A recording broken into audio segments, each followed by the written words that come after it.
This tutorial is exercise 8 and it's the MMC External feature. To start off, open up the exercise 8 MMC External PDF file. So what we're going to be doing in this tutorial is we're going to look at the MMC condition with an external feature, which is the shaft. We're going to look at the virtual condition and the resultant condition, and we're going to be calculating our outer and inner boundaries. Now if we look at the flow chart, the virtual condition, the external shaft feature is going to be MMC, it's a constant value, and it's going to be our outer boundary. With the resultant condition, we're again going to have the shaft, MMC, a variable value, and in this case it's going to be our inner boundary. Now we have our formulas for the external feature. So with the virtual condition, it's the MMC plus the tolerance. For the variable, it's the variable feature minus the variable tolerance.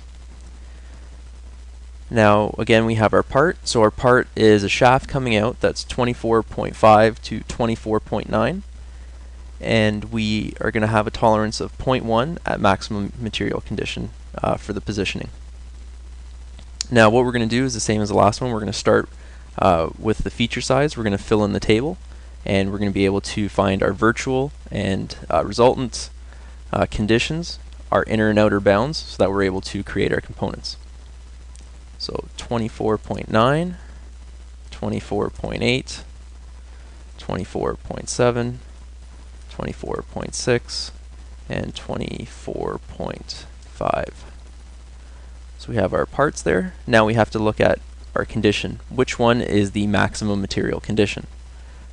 With the shaft, it's the one with the largest feature, so it's going to be MMC for this feature here.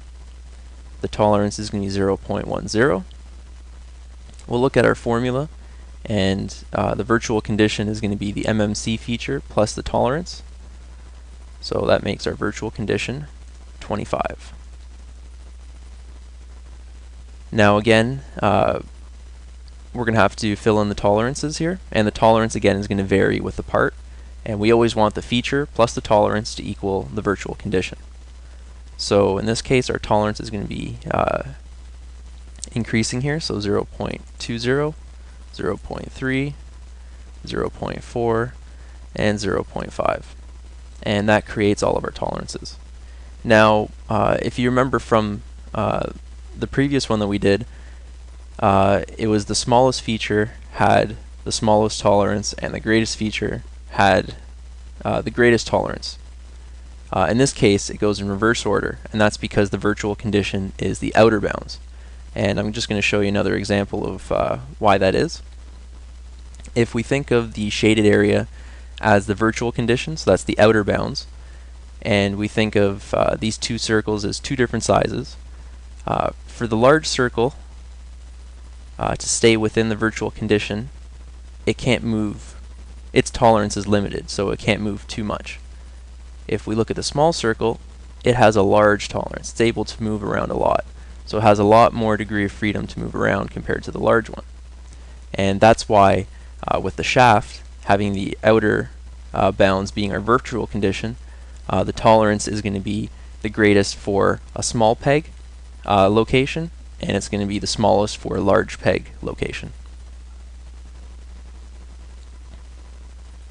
So now we'll finish off by calculating our resultant, and in this case the resultant is the variable feature size minus the variable tolerance, and this is going to be our inner bounds. So let's start calculating this. This is going to be 24.8, 24.6, 24.4,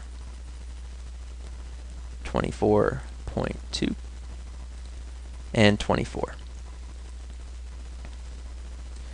So from the GD&T that we've created for this shaft, we've got our virtual and resultant condition, and from these we have our inner and outer bounds. So our outer bounds for the part is 25, and our inner bounds is 24.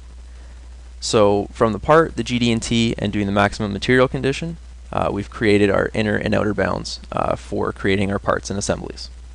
And that concludes our tutorial.